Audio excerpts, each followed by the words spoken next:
Salut les diggers, j'espère que vous êtes chauds. Je vais répondre aux 3 questions que tout le monde se pose avant de se lancer dans la crypto. C'est des questions qu'on me pose très souvent et que je me suis moi-même posé quand j'ai démarré il y a plus de 6 ans maintenant. C'est parti pour la première. C'est quoi la crypto et à quoi ça sert vraiment dans la vraie vie? Comme vous le savez déjà sûrement, parce que vous avez vu mes précédentes vidéos bien sûr, la crypto-monnaie repose sur une technologie de base qu'on appelle la blockchain. Et la blockchain, évidemment, tu sais déjà ce que c'est, donc pas besoin que je l'explique, n'est-ce pas? Bon ok, c'est possible que tu ne t'en souviennes plus ou que c'est la première vidéo de ma chaîne que tu regardes. Donc c'est quoi une blockchain? Il faut imaginer un énorme livre de compte. Pour ceux qui n'ont jamais entendu parler d'un livre de compte, c'est tout simplement un document où l'on écrit tous les mouvements de son argent. Les comptables utilisent énormément les livres de compte pour leurs clients afin de s'assurer que les finances sont bien gérées et conformes aux réglementations. Il y a aussi les gouvernements qui les utilisent pour suivre les dépenses publiques par exemple. Ça permet d'assurer une transparence dans l'utilisation des fonds publics. Et il y a même les particuliers qui le font pour gérer leur budget et c'est d'ailleurs une bonne chose de le faire, je vous le conseille fortement. Donc on imagine un grand livre de compte où toutes les transactions sont écrites, sauf que le livre n'est pas gardé par une seule personne comme une banque par exemple,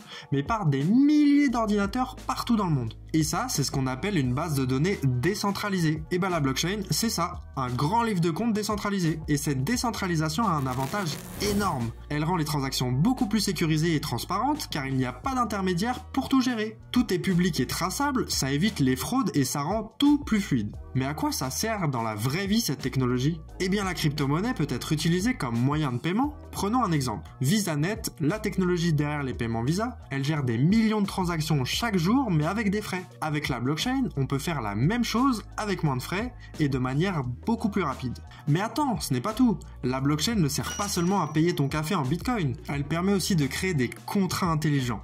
Tu te demandes ce que c'est? Imagine un contrat qui s'exécute automatiquement une fois que les conditions sont remplies. Je te donne un exemple. Tu veux louer un appartement, au lieu de faire appel à un notaire pour jouer le rôle d'intermédiaire, tu peux avoir un contrat créé sur la blockchain qui va libérer ton paiement une fois que les clés te seront remises. Plus rapide, plus simple et moins coûteux car l'opération s'est déroulée sans intermédiaire. La blockchain est également à la base de ce qu'on appelle la finance décentralisée. En gros, c'est un système qui permet de prêter, emprunter ou épargner de l'argent sans banque. Oui, tu as bien entendu, sans banque. Et pourquoi c'est génial? Parce que ça te donne 3 gros avantages. D'abord, c'est accessible à tout le monde. Tu n'as pas besoin d'avoir un gros compte en banque pour que l'on te fasse confiance. Ensuite, c'est rapide et transparent. Tu sais toujours où va ton argent. Et enfin, c'est souvent plus rentable que les systèmes financiers traditionnels car il y a moins d'intermédiaires. Donc la crypto, ce n'est pas juste une monnaie pour les geeks. Elle révolutionne les paiements, les contrats et même le système financier dans son ensemble. Elle a donc bien de vraies applications dans la vie de tous les jours. Maintenant, tu sais quoi répondre quand on te posera cette question. Alors, la grande question que beaucoup se posent, faut-il investir maintenant ou attendre? La réponse, elle est simple, ni l'un ni l'autre.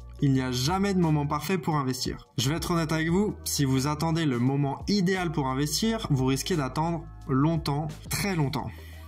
En fait, ce qu'il faut, c'est pas de deviner le meilleur timing, mais de préparer une bonne stratégie pour pouvoir rentrer sereinement. Une stratégie, c'est tout simplement un plan d'action. Plutôt que de chercher d'acheter au plus bas et de vendre au plus haut, ce qui est quasiment impossible à prédire, il faut réfléchir à comment vous allez gérer vos investissements sur le long terme. Par exemple, vous pouvez investir petit à petit à intervalles réguliers, une méthode qu'on appelle le DCA, Dollar Cost Averaging. En clair, vous répartissez votre investissement dans le temps au lieu de tout mettre d'un coup. 50 € tous les premiers du mois par exemple. Il faut savoir que cette stratégie a des avantages, mais elle a aussi des inconvénients bien sûr. Ce n'est pas la stratégie parfaite. Un autre point à prendre en compte, c'est que la crypto est en pleine adoption mondiale. De plus en plus de grandes entreprises et même des institutions financières commencent à y investir. Est-ce que vous saviez par exemple que des géants comme Tesla ou MicroStrategy ont acheté des bitcoins en masse pour leurs réserves? Tesla en a vendu en 2022 pour dégager des bénéfices, mais elle détient encore environ 10 000 bitcoins. En plus de ça, certaines banques traditionnelles comme JP Morgan et des plateformes de paiement comme PayPal permettent maintenant d'acheter et de vendre de la crypto. On peut parler d'une croissance massive des utilisateurs de la crypto avec maintenant plus de 420 millions de portefeuilles actifs. Bref, il n'y a pas vraiment de timing, mais si t'attends que tout le monde soit déjà dans le train pour monter à bord, il y aura quand même de moins en moins d'opportunités intéressantes. Et n'oublie pas, le plus important c'est d'investir avec un plan d'action.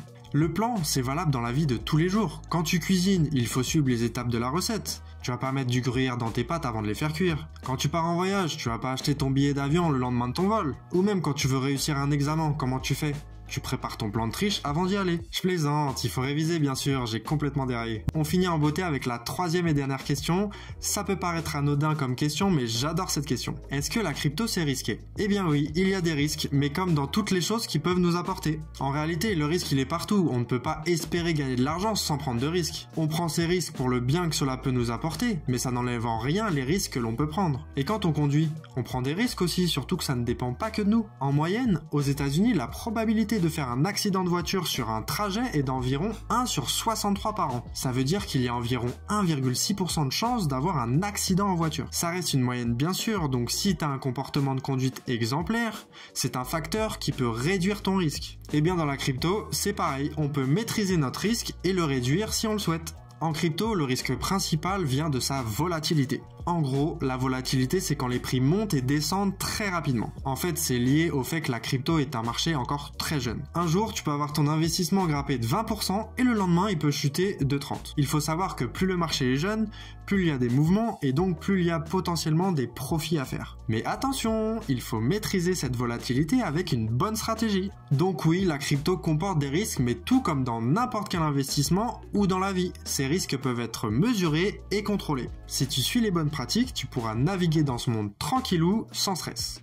Et voilà les diggers, on a répondu aux 3 questions de base qui peuvent vous empêcher de vous lancer dans la crypto. On a vu ce que c'était la crypto et à quoi ça pouvait servir. On a répondu à la question du timing, qu'il n'y a pas de moment parfait, mais qu'avec une bonne stratégie, tu peux te lancer à tout moment. Et on s'est interrogé sur les risques pour se rendre compte que le risque est partout et qu'il faut simplement savoir le mesurer et le maîtriser. Si la vidéo a répondu à au moins une de tes questions, n'hésite pas à liker et à t'abonner. Et tu as le lien de mon nouveau canal Discord dans la description, c'est en accès libre pour son lancement, donc profites-en. On discute crypto, il y a ma formation et je fais des analyses de projets pour vous aider à prendre les bonnes décisions. À très bientôt et prends soin de toi.